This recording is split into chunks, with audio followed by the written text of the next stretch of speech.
В этом видео я расскажу, как добирался домой после побега из учебки, почему принял решение выходить из страны, как готовился к побегу, почему я начал искать напарника и начало выхода из страны. Коротко расскажу, что было во второй части моей истории. Я сбежал из учебки, несколько часов просидел на дереве. Наконец-то я залез на дерево. Честно, до сих пор не верится. Очень тяжело было сюда забраться. Потом слез, дождался утра. А утром за мной приехал знакомый, мы встретились, сели в машину и поехали. Начинаю рассказывать дальше. Мы ехали, я спрашиваю, как мы будем ехать, потому что нам нужно было ехать 5 часов. Мой знакомый говорит, что я эту область знаю, потому что часто езжу по области на машине. И когда я к тебе ехал, я ехал не по главным дорогам, а по сельским, чтобы посмотреть, какая там обстановка, чтобы знать, какая там обстановка. Но я ему доверился, успокоился и решил, другого выхода сейчас нету, потому что я рассматривал раньше, если меня никто не спасет, то я буду пешком идти 207 километров расстояния. Просто думал, буду идти мимо сел, по полям, но так как меня спасли, я этого избежал. И по дороге, когда мы ехали, по сельским дорогам никаких мы не встречали ни ТЦКшников, ни ТЦК, ни других чертей, которые хотят человека превратить в раба, нарушают законы и права людей. По моему ощущению, страна уже не демократическая, а концлагерь, где не смотрят, есть ли у тебя право на что-то или нет, а решают вместо тебя. Ехали мы приблизительно 5 часов. Так как я сильно хотел спать, иногда я дремал, иногда просыпался. Чувство тревожности, конечно, у меня было, волнение небольшое было. Но самые сильные волнения и тревожность я пережил уже во время побега. Тут я уже доверился моему знакомому. Приехали мы в мой населенный пункт. Мой знакомый проживал там, где я раньше проживал. Я много лет уже жил в Одессе, а школьные годы мы прошли по месту моего жительства официального. И вот туда мы и приехали. Там у меня и родственники есть, знакомые. И вот туда мы приехали, к знакомому в частный дом. Естественно, после моего вот этого, моих ночных стрессов, то, что я пережил, вот это все, не двигался всю ночь, там, не ел, не пил. У меня состояние было физическое очень тяжелое. Все мышцы болели, как после тренировки, которая прошла с 4 дня до 9 утра. В общем, это была перетренированность, перенапряжение всех мышц. Я еле вышел с машины. Мне знакомый показал свободную комнату, где я могу заселиться на какое-то время. Но мое физическое состояние было не только тяжелое тем, что перетренированность, а еще дополнительно у меня была пневмония. Так как в учебном заведении я и все мобилизованные абсолютно все болели пневмонией. Из-за того, что у нас часто были тревоги, и мы ходили на полигон, в блиндаж, и там ночевали и спали много времени. Блиндаж был очень сырой, там было на потолке очень много плесени, и мы дышали этой плесенью, и у нас происходило воспаление, все начали болеть, поднималась у всех температура, все горели, и просто принимали препараты от температуры, и никто ничего нас не лечил. Все болели, мучились, кашляли, задыхались, не могли дышать. И вот в таком состоянии я тоже приехал. У меня была температура высокая, заложенность сильная в носу, кашель, сильный насморк. В общем, пневмония. Первым делом, что я начал делать, так это восстанавливать свое здоровье.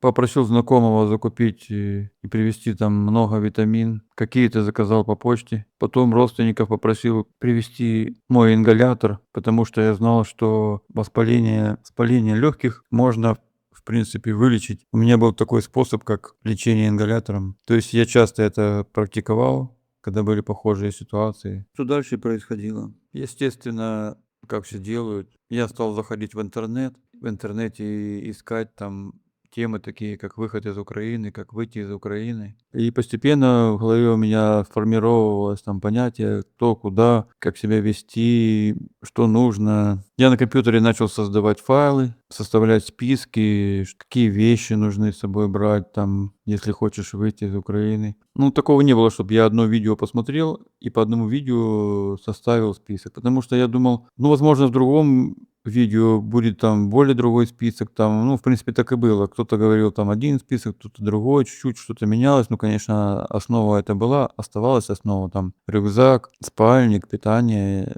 медикаменты, такое разное. Немного пожив у знакомого, я узнал через родственников, что есть жилье, и там никого не было. Ну, в то же время, когда я к знакомому только переехал, я даже свою сим-карту с номером своим не включал. Переехал я в новое жилье, и у меня была одна цель. Мне нужны были на это деньги для выхода из Украины. Деньги, конечно, необходимы. Без денег это тяжело реализовать. Это нужно и какое-то снаряжение покупать, куда-то добираться. Но так как перед тем, как меня поймал ТЦК, я поснимал много кредитов. У меня были свои планы, свои цели, там, использовать их для бизнеса. И у меня было достаточно денег, чтобы выходить из Украины. Примерно, наверное, было около 600 тысяч гривен кредитных, а своих не было, потому что я их потерял на биткоине. Это будет отдельное видео. Потом мои дни были такими, что мне нужно было составить ежедневный мой план действий. Просыпаюсь, делаю зарядку, тренируюсь, бег на месте, физические упражнения с гантелями. Мне нужна была какая-то тренировка, потому что вообще ничего не делать физически, так могут атрофироваться все мышцы, и никуда не дойдешь. Минимальная физическая тренировка для мышц, там гантели, приседания какие-то не ежедневно, а так через день, потому что ежедневно это насилование организма. Заказал спортивное питание еще, чтобы белка достаточно поступало. И до первой попытки моего выхода, и до того, как я уехал с этого дома, я ежедневно через день тренировался. Вот 3 сентября я сбежал с учебной части, с учебного заведения. И первая моя попытка выхода была примерно 15 ноября. Снаряжение я еще не закупал. Я из снаряжения купил одно, это болторез. Купил его. Потом, кстати, на YouTube-каналах, которые посвящают себя историям по выходу из Украины, я увидел, что там есть ссылки на телеграм-группы их. Там написано было: заходите в нашу группу в Телеграме, и типа там люди, которые выходят, делятся информацией, общайтесь между собой, там подскажут вам по поводу снаряжения, по поводу выхода из Украины. Я же нашел несколько таких каналов, поподписывался в эти группы, начал тоже там изучать информацию по группам, там по поводу снаряжения, с кем-то там общаться, переписываться. И вот на одном канале мне понравилась информация по поводу того, что у них есть закрытая группа, и в этой группе только проверенные люди сидят, не подставные, заходят туда, потому что людей там сильно проверяют. Я решил попробовать, потому что цена входа там была примерно 3000 гривен. Мне показалось, в принципе, могу отдать 3000 гривен, чтобы зайти на канал. Может быть, какая-нибудь другая была информация. В принципе, меня проверили, я зашел на тот канал, начал общаться, и там часто появлялись на канале люди, которые выходили, были в этой группе, выходили, и можно было им написать, отдельно что узнать. Это, конечно, информация была для меня очень ценная. Пообщаться именно вот человек вышел, допустим, и пообщаться, поузнавать. У меня уже было много контактов в Телеграме, кто вышел, я общался, узнал много информации. В принципе, узнал, как люди добираются, и потом, как собираются, какое снаряжение, в каких областях идут, как составляют себе маршрут выхода. Все это я узнал. И уже у меня сложилась какая-то картина, но тем не менее опыта не было, потому что когда в голове информация и делаешь сам, то это разные, конечно, вещи. Но вот так ТЦК нарушила мои права. Хотел я оплачивать кредиты, и получилось так, что именно из-за ТЦК я перестал их платить. Хотя до этого я вносил взносы ежемесячно.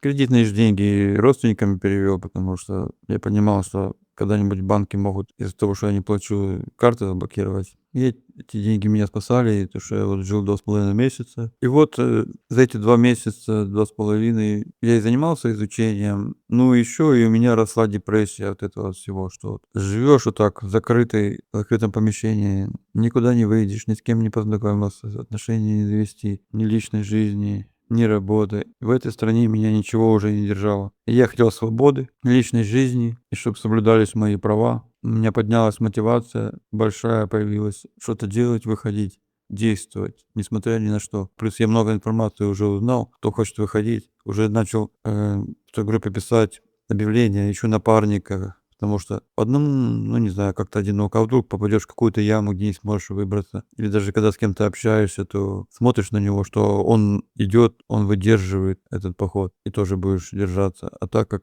сам пойдешь, то можешь потом куда-то застрять в какую-то яму или не выдержать морально там, без поддержки, может быть. В группе я писал объявление «Хочу выйти». И в закрытой группе на мое объявление откликнулся человек один. Говорит, вот я тоже хочу выйти, я сейчас нахожусь там в Киеве, приезжай, будем выходить. Я думаю, о, наконец-то, у меня будет напарник. Спустя 2 месяца подготовки я наконец-то нашел напарника. Он находился в Киеве, мы договорились встретиться и вместе начать первую попытку выхода. Тогда я еще не знал, чем это все закончится. И совсем не так, как мы планировали.